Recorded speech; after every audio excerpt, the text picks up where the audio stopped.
नमस्कार दोस्तों, मैं हूं आपका होस्ट गिरीश कुलकर्णी और आप सभी का स्वागत करता हूं हमारे channel easy GST for you में। आज है third day of our 6 days advance GST course जो हमने लॉन्च किया है after the grand success of our first basic GST course of 15 days.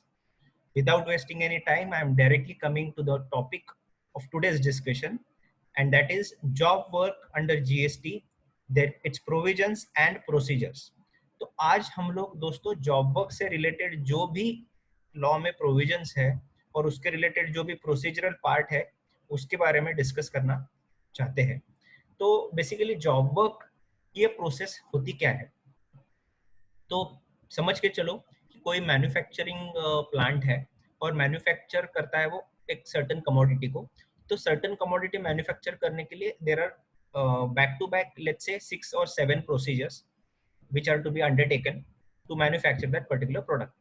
तो कभी कभी कोई कोई मैन्युफैक्चरर ऐसे भी सोच सकता है कि rather than having all the processes in house, let's outsource couple of processes to some third party, और इसके लिए जो भी मटेरियल है वो उसको बाहर भेज देता है और उस पर वो प्रोसेस करके जो थर्ड पार्टी है वो प्रोसेस करके वापस मटेरियल भेज देती है।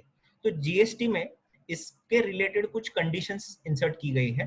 तो वो जॉब वर्क को डिफाइन किया है सेक्शन 2+68 में, जहां पे कहा गया है कि job work means it is very specific that any treatment or process undertaken by a person on goods belonging to another registered person and the expression job work shall be construed accordingly. अभी देखिए इसमें important चीजें हैं कुछ definition में। सबसे पहला point तो है कि इट मींस एनी ट्रीटमेंट और प्रोसेस। इसके रिलेटेड जो इम्प्लीकेशंस है वो थोड़ी देर में देखेंगे हम लोग। It should be undertaken by a person, यहाँ पे नहीं बोला गया है कि जॉब वर्क करने वाला जो पर्सन है इट शुड बी और इट मस्ट बी रजिस्टर्ड, ऐसे कुछ बोला नहीं है। तो it can be any person. तो जॉब वर्कर जो है जो प्रोसेस करेगा, ट्रीटमेंट करेगा, he may be registered, he may not be registered. आगे बोलते हैं कि on goods belonging to another registered person. तो जो प्रिंसिपल मैन्युफैक्चरर है जो भेज रहा है मटेरियल प्रोसेसिंग के लिए जॉब वर्कर के पास, वो इस जीएसटी के अंडर रजिस्टर्ड होना इज अ कंडीशन। तो to sum up the contents of the definition, number 1, the principal manufacturer who is sending the goods for job work should be a registered person under GST. The job worker who is going to process or treat on those goods can be registered, can be unregistered also, and the goods should belong to the principal manufacturer. These are the conditions. तो इस scenario में जो भी वो treatment या process कर रहा है गुड्स पे उसको जॉब वर्क कहा जाएगा। ये सिंपल डेफिनेशन है जॉब वर्क रिलेटेड। अभी इसके इम्प्लीकेशंस क्या है वो देखेंगे दोस्तों। सबसे पहला है कि इसमें एक चीज ऐसी कही गई है कि key aspect to consider is job work is superset of treatment और प्रोसेस। मतलब क्या है कि ये जॉब वर्क रिलेटेड जो एक्टिविटी है it can be anything. It may result into manufacturing, it may not result into manufacturing. तो job work example देने के लिए बोलता हूं मैं, I'll consider one example of metal processing. तो मेटल के प्रोसेसिंग के टाइम पे लेट्स से कि कास्टिंग मैन्युफैक्चर हो गया है। तो कास्टिंग जब मैन्युफैक्चर होता है तब तो उसके बाद उस पे अलग अलग प्रोसेसेस की जाती है। For example unmachined casting is produced through furnace activities. वो अनमशीन कास्टिंग भेजा जाता है शॉर्ट ब्लास्टिंग के लिए। Short blasting is a process which is a technical name, जिसमें जो rough surface of the casting है उसको स्मूदन किया जाता है, उसको क्लियर किया जाता है with the help of some procedure. अभी let's not get into that procedure. लेकिन उसके बाद it still is a unmachined casting, it doesn't change its form. उसके बाद वो अनमशीन कास्टिंग प्रोसेसिंग के लिए दिया जाता है मशीनिंग के लिए, जहां पे मशीनिंग मतलब ड्राइंग के हिसाब से उसके जो स्पेसिफिकेशन है उस स्पेसिफिकेशन के हिसाब से उसको उसके डायमीटर्स, उसके रिलेटेड लेंथ्स वगैरह एडजस्ट की जाती है थ्रू वेरियस मशीनिंग एक्टिविटीज। तो वो unmachined casting changes form to machine casting. अभी यहाँ पे देखिए कि job work can be anything. It can turn into manufacturing, it can not turn into manufacturing as well. अभी जो मैंने दो प्रोसेस बताई थी, एक थी कि स्मूदनिंग ऑफ एजेस के लिए जो बताया गया था, that is a short blasting process, जहाँ पे अनमशीन्ड कास्टिंग अनमशीन्ड ही रह रहा है एंड में, और जहाँ पे मशीनिंग एक्टिविटी है, जहाँ पे unmachined casting gets converted into machine casting. अभी यहाँ पे मैन्युफैक्चरिंग जब कहते हैं हम लोग, तो मैन्युफैक्चर को डिफाइन किया गया है जीएसटी में सेक्शन 2 के अंडर, जहाँ पे मैन्युफैक्चरिंग मतलब ट्रीटमेंट और प्रोसेस ऐसी की जाती है कि जिसमें ओरिजिनल जो मटेरियल है वो और जो रिजल्ट के बाद आने वाला मटेरियल है वो, it is changing it's form, nature, और उसकी जो कमर्शियल उसको रिकॉग्निशन जो है एज अ प्रोडक्ट, वो टोटली चेंज हो जाता है। तो जॉब वर्क्स के रिजल्ट में दोनों भी हो सकता है, either it can turn into manufacturing, it may result into manufacturing, it may not result into manufacturing as well. तो ये ध्यान में रखना है कि job work need not be necessarily result into manufacturing activity. तो ये अगर है कि जॉब वर्क और manufacturing are two different sets, may be some part of it may be common. तो रिपेयर्स को क्या बोलेंगे हम लोग? तो repairs is completely a different set जो जॉब वर्क में नहीं आता है, क्योंकि रिपेयर्स में हम लोग we are making some little changes on the goods which are given, और उस पर चेंजेस करके उसको वापस दिया जाता है। जॉब वर्क में नहीं है, as per the specification treatment और प्रोसेस की जाती है। तो it is totally different thing, समझ के चलो। अभी आगे जाके चलेंगे, देखेंगे कि उसके इम्प्लीकेशंस में और क्या है। तो there is no implication that job work is purely service. ऐसा नहीं है कि वो प्योरली सर्विस ही रहती है। कभी कभी जॉब वर्क के टाइम पे प्रोसेसिंग करते टाइम कुछ गुड्स को उसमें अप्लाई किया जाता है, कुछ कंज्यूमेबल्स को उसमें अप्लाई किया जाता है। For example, something is coming for a processing of, मतलब जॉब वर्क के लिए कुछ गुड्स आ रहे हैं, तो उसमें सब कुछ नट बोल्ट्स फिक्स किए, उसको कुछ कलरिंग किया, उस पे कुछ ऑयलिंग किया, तो उसके लिए गुड्स का इस्तेमाल हो रहा है। तो it may not be a pure labour service और प्योर सर्विस वैसे, it may contain some portion of goods from the job workers also, पर ऐसा है कि there is no implication that goods would not be used for such treatment or processing। ये हमने देखा कि गुड्स का इस्तेमाल हो सकता है, बट शेड्यूल 2 जो है which is a dimming fiction, कल भी हमने इस पे डिस्कशन किया कि Schedule 2 talks about whether a particular supply is to be treated as goods or services। इसमें ये जॉब वर्क को सर्विस ट्रीट किया गया है, इसीलिए उसको सर्विस ऐसे हम लोग नोमेनक्लेचर यहाँ पे करेंगे। तो दैट इज अनदर पोर्शन। उसके बाद एक इंपॉर्टेंट चीज है कि if the principal is unregistered then job worker is not a job worker. इसका मतलब क्या है कि हमने कंडीशन में देखा कि goods belonging to another registered person ही होना चाहिए, तो उसको जॉब वर्क बोलेंगे, नहीं तो it is a pure service. In the pure service या तो फिर मैन्युफैक्चरिंग, जैसे हमने डिस्कस किया कि उसका फॉर्म या उसका रिकॉग्निशन चेंज होता है, तो उसमें either it will be a service और manufacture depending upon the nature of case to case basis. तो ये ध्यान में रखना काफी जरूरी है। अगर रजिस्टर्ड है प्रिंसिपल मैन्युफैक्चरर तो ही इसको जॉब वर्क ट्रीट किया जाएगा। आप कहोगे जॉब वर्क हो या प्योर सर्विस हो या मैन्युफैक्चर हो, क्या डिफरेंस है? तो डिफरेंस ये है दोस्तों कि जॉब वर्क हम लोग जब ट्रीट करते हैं तब इसमें एक्ट में सेक्शन 143 के अंडर कुछ एक्स्ट्रा बेनिफिट्स इनको दिए गए हैं to principal manufacturer as well as to job worker. तो उसमें क्या होगा वो आगे चल के हम लोग देखेंगे कि एक्स्ट्रा क्या बेनिफिट्स है उनको।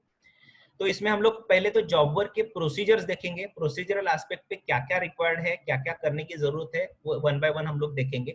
तो सबसे पहली चीज है कि section 143 talks about special procedures to exempt supplies from payment of GST. मतलब प्रिंसिपल मैन्युफैक्चरर जो अपने गुड्स जॉब वर्कर को भेज रहा है उसको सप्लाई ट्रीट करने की जरूरत नहीं। तो it is a option given to principal manufacturer that you clear the goods to job worker without payment of tax. That is a benefit which is given. So by principal to job worker and from job worker back to principal, जब भी goods की movement होगी तो it will not be treated as supply. Supply इधर कौन सा है? तो जॉब वर्कर जो अपनी सर्विस प्रोवाइड कर रहा है उसके जॉब वर्क चार्जेस जो चार्ज करेगा, that is a supply in this particular case. अभी इसके लिए एक बेसिक प्री कंडीशन है and that pre condition is that the job worker the principal manufacturer should intimate to the jurisdictional officer that this material is being cleared for the purpose of job worker and not otherwise। तो ये intimation कैसे दे? हर चलन के साथ देनी है क्या? हर clearance के साथ देनी है क्या? या साल में एक बार देनी है या साल में 4 बार देनी है, तो उसके लिए अभी क्लैरिफिकेशन है। सर्कुलर 38/2018 में उसको क्लियर किया गया था कि अमेंडेड एक्ट 1 फरवरी 2019 से में उसमें क्लैरिटी ऐसी लाई गई है कि ITC 04 ये एक फॉर्म फाइल करना पड़ता है। जितने भी क्लियरेंसेस जॉब वर्क के लिए किए थे और जितने भी गुड्स जॉब वर्क होके वापस आए हैं, या तो फिर गुड्स है या तो फिर कैपिटल गुड्स है, एज द केस में भी, तो उनके डिटेल्स देने के लिए एक फॉर्म फाइल करना जरूरी है। जैसे हमारा GSTR 3B है, GSTR 1 है, वैसे GST ITC 04 करके है। तो 04 में जैसे हम लोग मेंशन कर रहे हैं, तो उसका मतलब ऐसा है दोस्तों कि it is a deemed intimation to the jurisdictional officer, और अलग से कोई प्रोसीजर करनी जरूरत नहीं है। अगर ये इंटीमेशन फेल होती है तो क्या जॉब वर्क का जो एग्जेम्पशन है वो चला जाएगा? जी हाँ दोस्तों, बिल्कुल, this is a pre condition. अगर हम लोग ITC 4 में उसको नहीं दिखाते हैं, जिसका मतलब है कि हम लोग इंटीमेशन जुरिसडिक्शनल ऑफिसर को नहीं देते हैं, तो जो पहला क्लियरेंस किया था जॉब वर्कर को प्रिंसिपल मैन्युफैक्चरर ने, उसको सप्लाई ट्रीट की जाने की चांसेस है। उसके बाद अगर इनपुट्स भेज रहा है मैन्युफैक्चरर, तो उसके लिए वापस प्रोसेस करके लाने की लिमिट है 1 ईयर। अगर कैपिटल गुड्स भेज रहा है तो उसको प्रोसेस करके लाने की लिमिट है 3 इयर्स। ये 1 ईयर और 3 ईयर कैसे लिमिट है? तो अगर 1 ईयर या 3 इयर्स रिस्पेक्टिवली में अगर गुड्स या कैपिटल गुड्स वापस नहीं लाए गए दोस्तों, तो इस केस में जो पहले गुड्स भेजे थे प्रिंसिपल मैन्युफैक्चरर ने जॉब वर्कर को, उनको सप्लाई ट्रीट किया जाएगा और उस पे प्रिंसिपल मैन्युफैक्चरर को टैक्स भरना पड़ेगा। लेकिन क्या ये 1 ईयर और 3 ईयर की लिमिट बढ़ा सकते हैं? डेफिनेटली। अमेंडेड एक्ट में और एक अमेंडमेंट इसमें आई है जिसमें कहा गया है कि ये 1 ईयर की लिमिट बाय 1 मोर ईयर और 3 इयर्स की limit by 2 more years can be increased with the approval of commissioner. तो इसके लिए कमिश्नर से अप्रूवल लेने की जरूरत है, और अगर इसमें भी not received within time है तो it will be treated as supply. तो that is a very dangerous provision one has to keep in mind. अभी देखते हैं कि जॉब वर्क में डॉक्यूमेंटेशन क्या क्या करनी है, और उसके लिए GST में रूल 45 और रूल 55 ये हमको देखने की जरूरत है दोस्तों। तो इसमें क्या क्या है? तो प्रिंसिपल मैन्युफैक्चरर जब भी गुड्स क्लियर करेगा, इनपुट्स हो या कैपिटल गुड्स हो, टू द जॉब वर्कर, उसको चलान जनरेट करना है। चलान जो जनरेट करना है उसमें क्या क्या कंटेंट्स होने चाहिए वो हम थोड़ी देर में देखेंगे, लेकिन कितनी कॉपीज में उसको इशू करना है? तो ट्रिप्लीकेट में उसको इशू करना है, मतलब कि दोस्तों 3 कॉपीज में उसको इशू करना है। क्यों 3 कॉपीज में इशू करना है? तो फर्स्ट जो कॉपी है वो उसको खुद के पास रखनी है, और अदर 2 कॉपीज जो है वो उसको जॉब वर्कर के पास भेजनी है। जॉब वर्कर क्या करेगा? जैसे ही उसका मटेरियल प्रोसेस होगा, तो मटेरियल प्रोसेस होके एक उसमें से एक चलन जो है उसके पास जो है, वो उसके पीछे एंडोर्समेंट करेगा back to the principal manufacturer if he supplying the entire lot of the goods. अभी आप बोलोगे कि 100 क्वांटिटी भेजी थी, लेकिन पीस मिल में वो प्रोसेस करके भेज रहा है, 25-25 कर रहा है, उसकी छोटी गाड़ी है, तो जैसे भी 25 बनते हैं 25 क्वांटिटी वो गाड़ी में भर रहा है, भेज रहा है। तो इन दैट केस दोस्तों वो ये चलान एंडोर्स नहीं कर सकता, उसको हर वक्त मतलब 4 बार यहाँ पे अलग से फ्रेश चलन जनरेट करना पड़ेगा। लेकिन दोनों भी केस में किसी को भी इनवॉइस रेस करने की जरूरत नहीं है, क्योंकि 143 सेक्शन के अंडर वाला बेनिफिट हम लोग यहाँ पे ले रहे हैं। तो इसमें इनवॉइस कब निकलेगा? जब जॉब वर्क के चार्जेस के लिए इनवॉइस इशू करेगा सर्विस की, तब ये इनवॉइस कर सकता है। उसके लिए 30 डेज का उसके पास समय है, क्योंकि इट इज अ सर्विस, और सर्विस का टाइम ऑफ सप्लाई के बारे में हमने देखा था कि 30 दिन में प्रोविजन ऑफ सर्विस के अंदर अंदर वो इनवॉइस निकाल सकता है। तो ये रहा डॉक्यूमेंटेशन। उसके बाद अगर गुड्स भेज रहे हैं हम एक जॉब वर्कर से अनदर जॉब वर्कर, मतलब समझो कि 2 प्रोसेस है, जो एक principal manufacturer first job worker को भेजता है और फर्स्ट जॉब वर्कर को इंस्ट्रक्ट करता है कि उधर से गुड्स वापस मत भेजो, और वो उधर से गुड्स फर्स्ट मैन्युफैक्चरर से फर्स्ट जॉब वर्कर से सेकंड जॉब वर्कर के प्लेस पे भेजता है। तो उस केस में क्या करना है? तो सिमिलरली दोस्तों जो चलन है वो इसको जो जॉब वर्कर है उसको फ्रेश चलन निकाल के अनदर जो जॉब वर्कर है उसके पास भेजना पड़ेगा, या तो फिर ऑल क्वांटिटीज अगर वो दे रहा है तो उसमें वो एंडोर्स भी कर सकता है। पीस मिल में हमने देखा कि अगर पीस मिल में है तो अगर उसको फ्रेश इशू करना पड़ेगा सेपरेट चलन।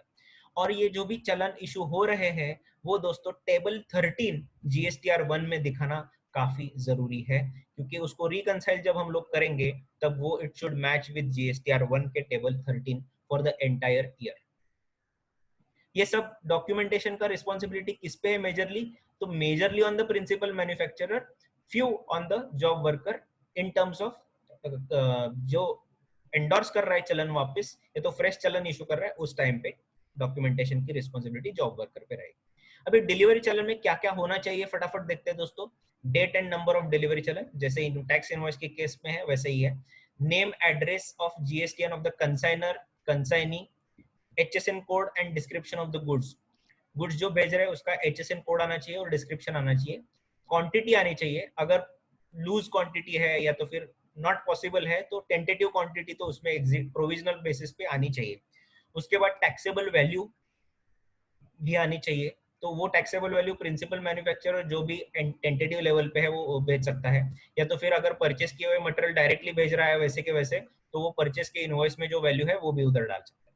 Tax rate and tax amount, ये तभी ही लिखना है जब दोस्तों जब ये 143 का बेनिफिट ना लेके सप्लाई ट्रीट कर रहा है, तब उसको ट्रांसपोर्टेशन तब उसको tax rate and tax amount लिखना है, अदरवाइज उसको नहीं लिखना है। तो यहाँ पे देखो दोस्तों कि पॉइंट नंबर 7 में tax rate and tax amount where the transportation is for supply to the consignee, तो सप्लाई कब होगा? जब 143 इस्तेमाल नहीं होगा तब सप्लाई होगा, तो उस केस में उसको करना है। उसके बाद प्लेस ऑफ सप्लाई और सिग्नेचर, ये कॉमन पॉइंट्स है। तो ये डिलीवरी चलन के कंटेंट्स वैसे के वैसे होने काफी जरूरी है। उसके बाद direct supply of goods from job worker place, तो क्या प्रिंसिपल मैन्युफैक्चरर डिसाइड करेगा, तो वो जॉब वर्कर के प्लेस से प्रोसीजर कंप्लीट होने के बाद डायरेक्टली भेज सकता है उसके कस्टमर को। तो जी हाँ दोस्तों, भेज सकता है। It can be supplied directly from the place of business of job worker, provided that this place of business of job worker is registered as additional place of business of the principal manufacturer। तो उससे NOC लेके principal manufacturer को उसके fields में जाके registration के वो place additional place करके ऐड करना है, अगर वो रजिस्टर्ड नहीं है तो। अगर जॉब वर्कर रजिस्टर्ड है तो कोई प्रॉब्लम नहीं, उसके प्लेस से वो डायरेक्ट क्लियर कर सकता है।